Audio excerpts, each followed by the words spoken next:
예수께서 헌금함을 대하여 앉으사 무리가 어떻게 헌금함에 돈 넣는가를 보실새 여러 부자는 많이 넣는데 한 가난한 과부는 와서 2렙돈 곧 한 고드란트를 넣는지라. 예수께서 제자들을 불러다가 이르시되 내가 진실로 너희에게 이르노니 이 가난한 과부는 헌금함에 넣는 모든 사람보다 많이 넣었도다. 그들은 다 풍족한 중에서 넣었거니와 이 과부는 그 가난한 중에서 자기의 모든 소유 곧 생활비 전부를 넣었느니라 하시니라. 아멘.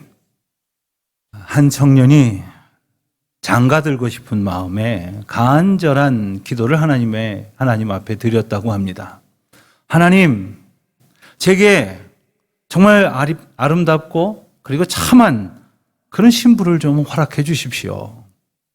간절히 기도를 했는데 좀처럼 기도하는 소원이 이루어지지를 않았습니다.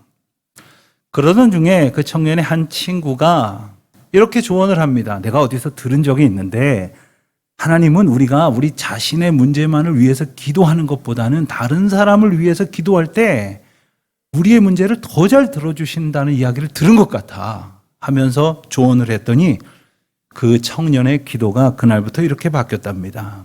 하나님, 저희 부모님에게 사랑스러운 며느리를 허락해 주십시오.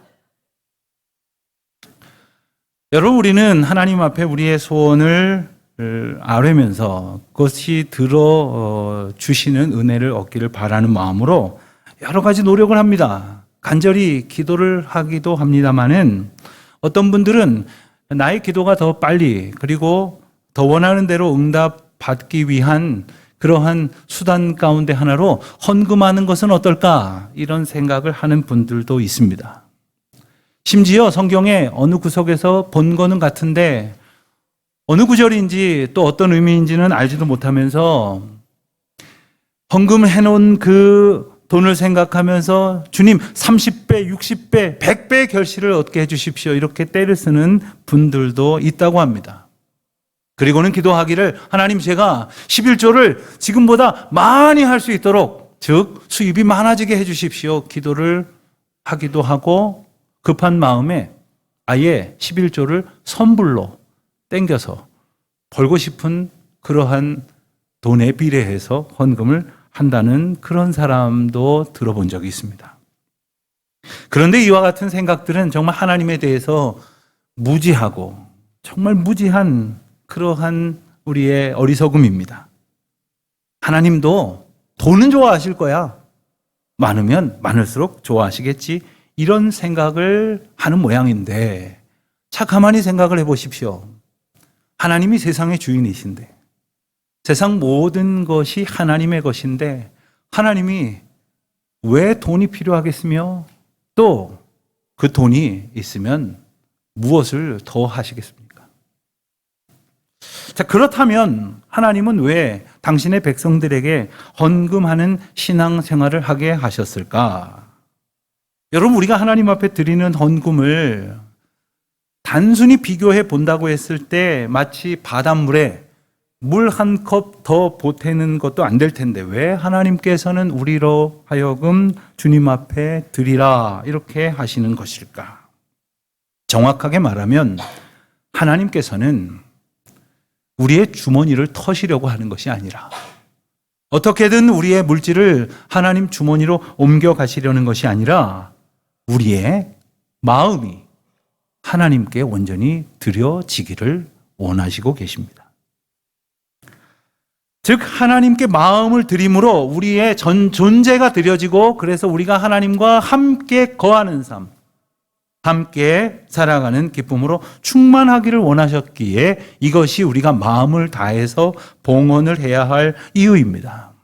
그러니 마음을 주님 앞에 드리지 않은 채 그저 물질 얼마 하나님 앞에 바쳤다고 행할 도리 다했다는 식으로 생각해서는 안 될 것입니다.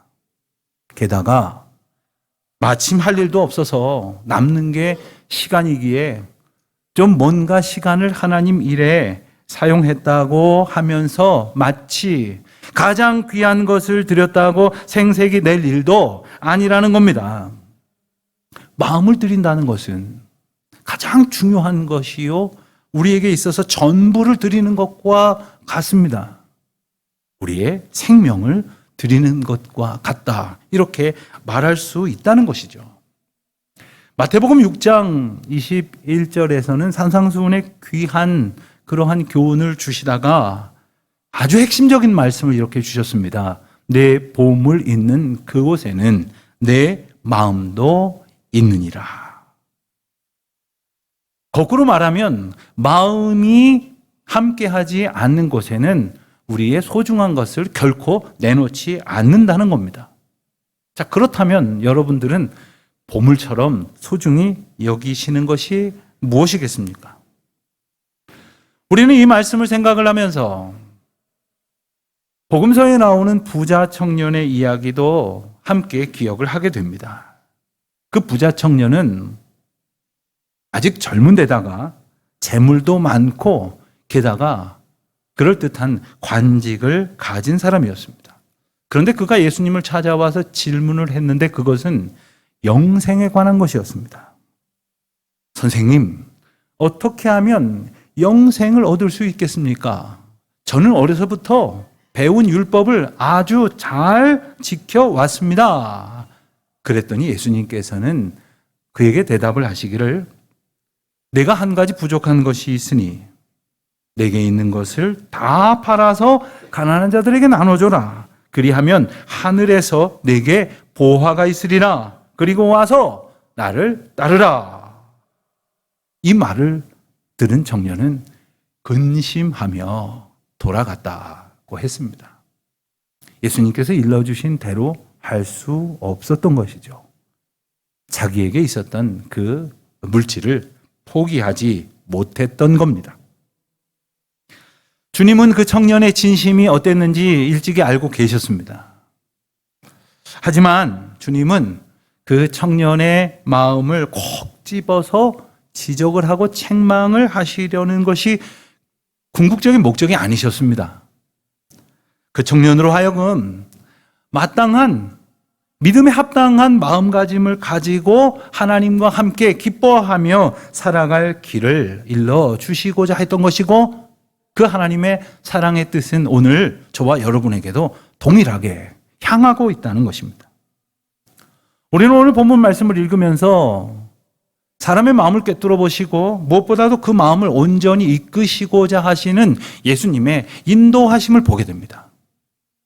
오늘 본문을 보면 예수님께서 성전을 찾은 사람들이 봉헌하는 모습을 보고 계셨다고 했습니다. 41절 말씀을 보면 예수님께서 아예 헌금함에 대하여, 즉 헌금함을 마주하고 앉으셨다고 했습니다.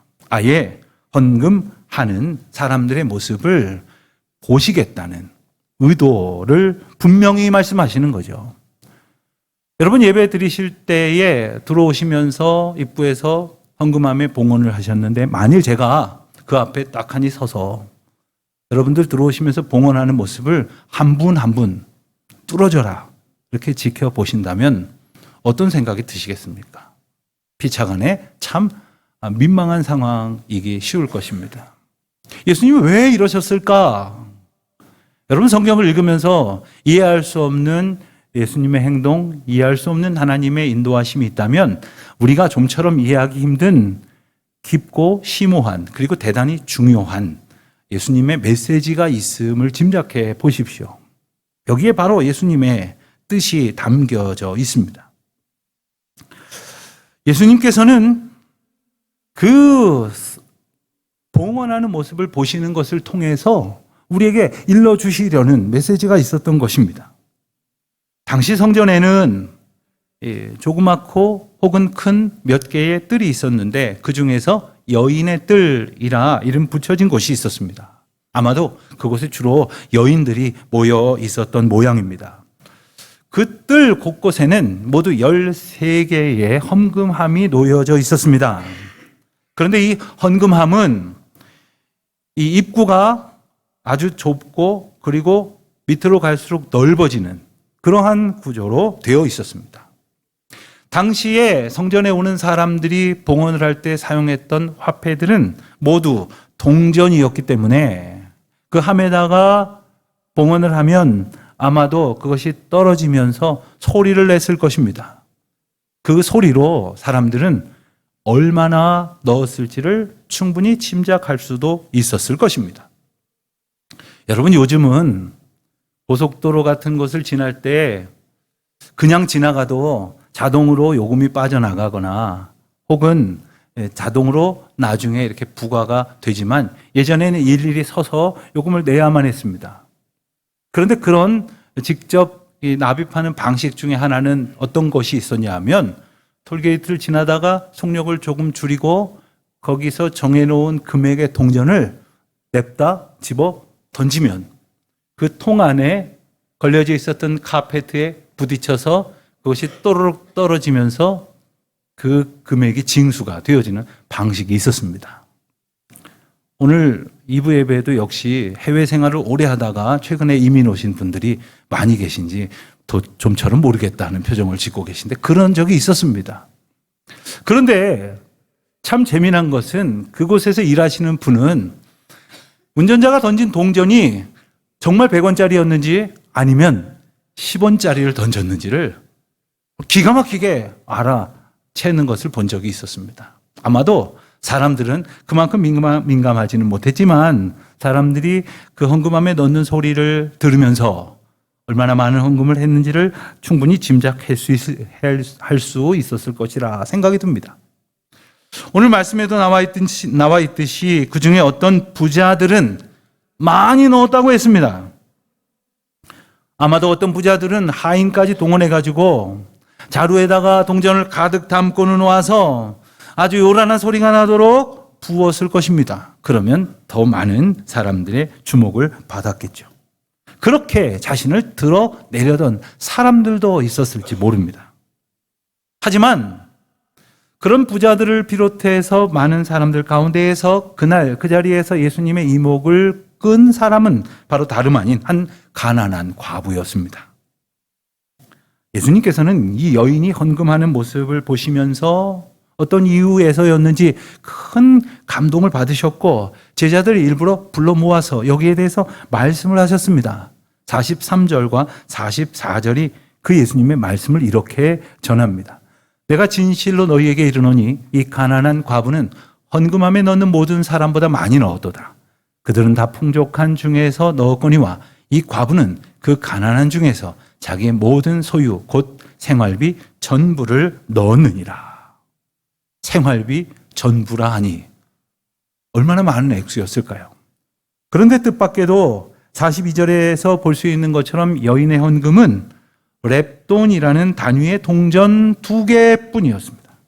렙돈은 신약 성경에 등장하는 여러 화폐 단위 가운데에서도 가장 적은 단위의 동전을 말합니다.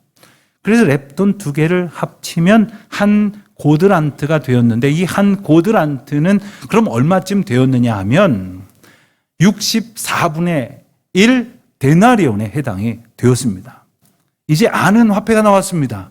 데나리온은 노동자 한 사람의 하루 품삯을 한 데나리온으로 이렇게 계산을 하죠. 보통 한 사람의 하루 품삯을 15만 원 정도로 계산을 한다면 두 렙돈은 2,300원쯤 될 것이고 혹 20만 원의 일당이라고 계산을 한다고 해도 3,100원 정도. 우리의 단위로 보면 그 정도의 액수에 불과합니다. 여인의 헌금은 많다고는 할 수 없었을 것입니다.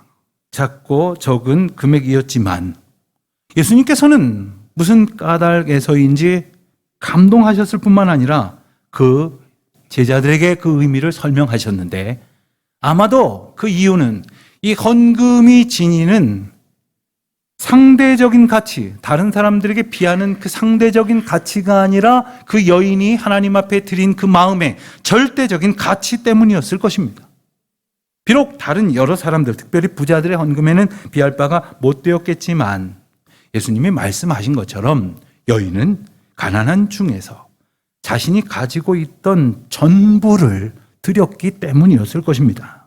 그리고 성경은 굳이 그 돈을 생활비 전부다 이렇게 부연하고 있는데 아마도 그 이유는 그 돈을 헌금하고 나면 그 여인은 당장 하루를 생활하기가 어려웠을 것이라는 그의 상황을 분명히 설명을 하고 있는 거죠. 놀라운 것은 오늘 본문의 생활비라고 번역된 원어 비오스라는 말은 성경에서 생명이라는 말로 더 자주 번역이 된 말이기도 합니다. 그렇습니다. 여인은 단지 그가 가진 생활비 얼마 혹은 생활비 전부를 드린 것이 아니라 하나뿐인 그의 생명을 드린 것과 같다고 예수님께서 말씀하시는 것입니다. 우리가 앞서 살펴본 것처럼 부자 청년의 경우와 이 여인의 경우는 극적으로 대조가 됩니다. 그 부자 청년은 아무도 돌봐줄 리 없는 이 여인과는 다른 형편이었죠. 부자였고 게다가 젊었고 그리고 당시에는 비교도 할 수 없는 많은 특권을 보장받은 남자였고 관리였습니다. 그렇지만 가진 것을 다 팔아서 가난한 자에게 주고 따르라 하신 예수님의 가르침을 받아들이지 못했습니다. 전적으로 예수님을 믿고 따르는 고백으로 주님 앞에 봉헌한 본문에 나오는 이 가난한 과부와는 극명하게 대조가 되어지는 부자 청년의 모습을 우리는 떠올릴 수가 있습니다. 자, 우리는 어떨까요? 오늘도 우리는 저마다 믿음의 고백을 가지고 하나님 앞에 봉헌을 합니다마는 우리의 마음이 정말 담겨져 있는지, 우리의 정말 생명을 다하는 그러한 고백으로 하나님 앞에 드렸는지, 아니면 그냥 습관을 따라서 그냥 들어오기 민망하니까 남들이 보고 있기 때문에 체면으로 혹은 형식만 남은 채 그렇게 헌금을 하고 있었던 것은 아닐까요?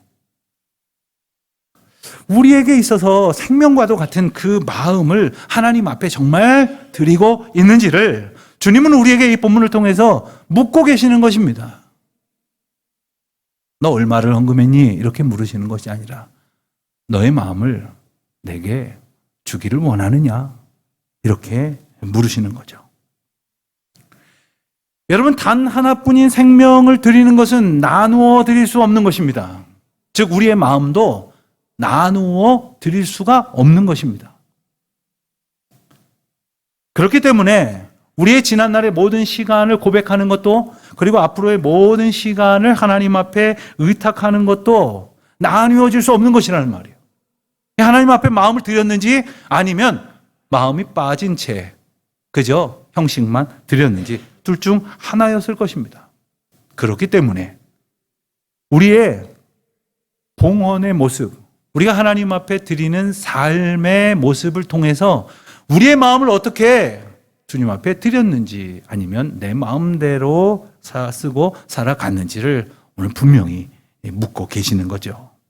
사랑하는 성도 여러분, 혹 지금까지 그러지 못했다면 이제는 우리의 마음을 드리는 우리의 믿음의 삶이 되어지기를 간절히 바랍니다. 그것은 나의 삶의 주인이 하나님이시라는 것을 고백하는 겁니다.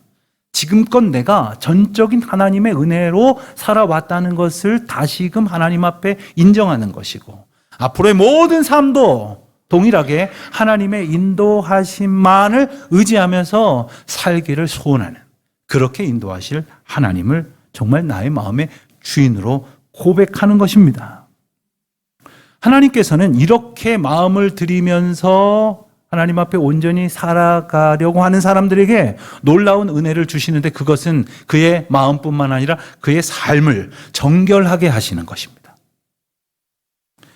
신명기 23장 18절에 보면 하나님 앞에 드리는 봉헌의 모습 가운데 매우 중요한 교훈을 이렇게 주시는 말씀이 나옵니다. 창기가 번 돈과 개 같은 자의 소득은 어떤 서원하는 일로든지 내 하나님 여호와의 전에 가져오지 말라. 이 둘은 다 내 하나님 여호와께 가증한 것임이니라. 아니 목사님, 그래도 하나님 앞에 헌금하는 게 어딥니까? 어떻게 벌었든지 그래도 주님 앞에 좀 드리겠다는데 뭘 그렇게 빡빡하게 구십니까? 할 문제가 아니라는 거예요. 하나님께서는 내 돈은 더러워서 안 받는다, 이렇게 말씀하시는 것이 아니라 우리가 벌어 우리 마음대로 쓸 수 있을 것처럼 잠시 생각하게 하는 그 모든 소유가 하나님의 뜻에 합당하기를 원하시는 거예요. 내 마음대로 벌고 욕망을 따라 취하는 것이 아니라 하나님의 인도하심을 따라 그 하나님의 사랑에 합당한 삶으로 살아가는 동안에 벌어지게 하시려는 것입니다. 하나님 앞에 온전한 예물을 드리기 위해서는 당연히 온전한 벌이가 있어야 합니다. 바르게 벌어야 한다는 말입니다. 그저 돈만 밝히고 그저 욕망을 따라서 많으면 많을수록 좋다 하는 그런 생각에서 떠나서 하나님 뜻에 합당하게 벌고, 그래서 감사하고 합당하게 사용하고 그렇게 기뻐해야 한다는 말씀입니다. 그래서 온전한 봉헌은 버는 것부터 온전하게 하십니다. 그래서 우리가 온전하게 살아가게 하십니다. 그리고 우리의 삶을 결국 하나님 앞에 온전케 하신다는 것이죠. 여러분, 봉헌을 위해서 따로 헌금을 준비하실 것입니다. 요즘은 우리가 지폐를 보통 깨끗하게 이렇게 사용하여 유통하기도 하고, 또 그리고 은행에서나 이렇게 신권을 구할 수 있는 경우도 어렵지 않습니다. 그런데 전에는 그러지 못했어요. 그래서 우리의 믿음의 선조들을 보면 살아가는 동안에 좀 깨끗한 지폐를 만나거들랑 주일날 헌금해야지 그러고 따로 이렇게 두었다가 그 돈으로 헌금하시곤 했습니다. 그럴 만한 게 없었다고 한다면 가지고 있는 돈 중에서 비교적 깨끗한 것을 잘 보관해 두었다가 그리고는 교회 가기 전에 다리미로 깨끗하게 다려서 그렇게 봉헌하신 여러분들의 부모님, 또 할아버지, 할머니들, 그분들의 신앙을 보신 기억이 있으실 겁니다. 자, 그렇게 구겨진 지폐는 펼 수 있는지는 모르겠지만 죄로 인하여 구겨진, 더럽혀진 마음은 도대체 어떻게 할 수 있겠습니까?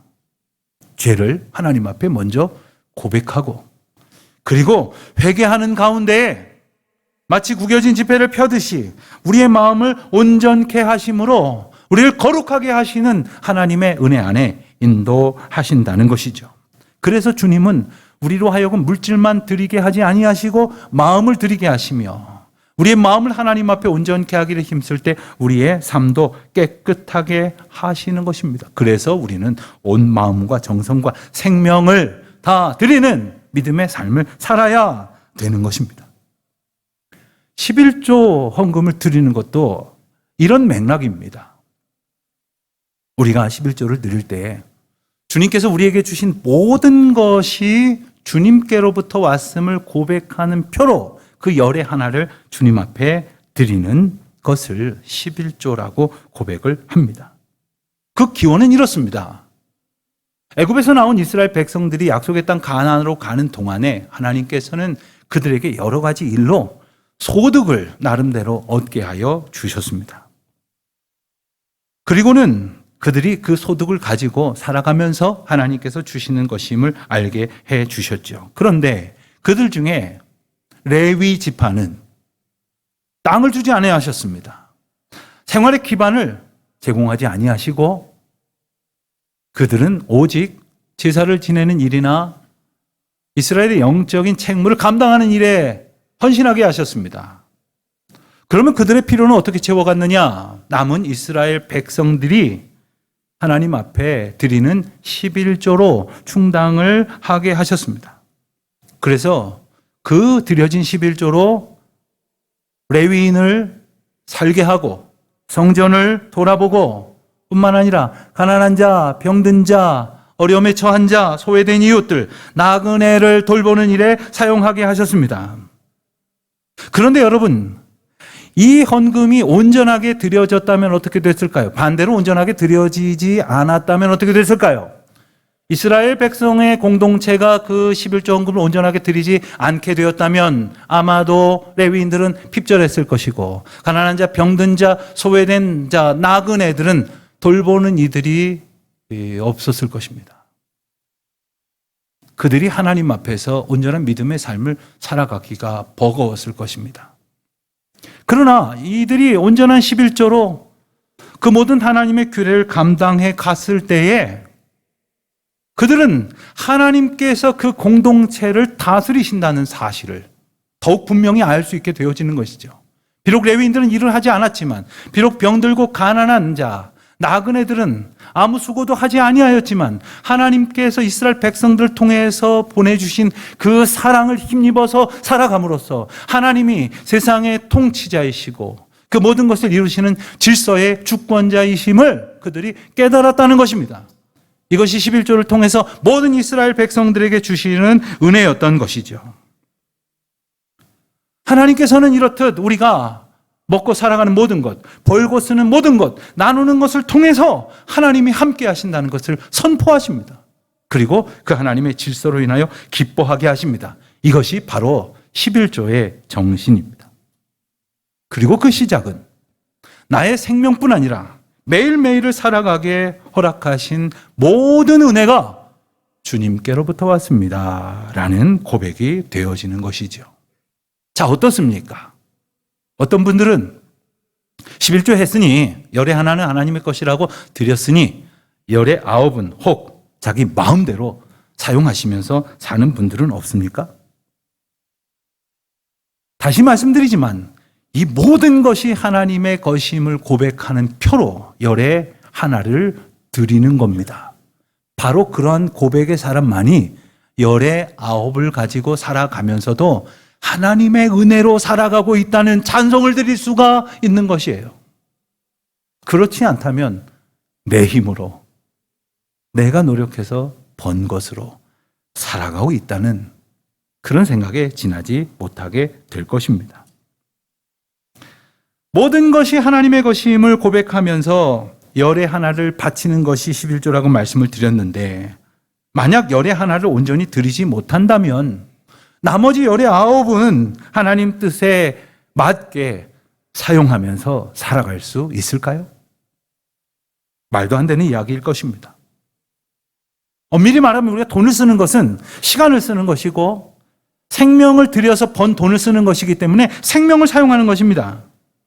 그러므로 바르게 돈을 쓰지 못하는 삶은 바르게 생명을 살아가지 못하는 것이 되는 것입니다.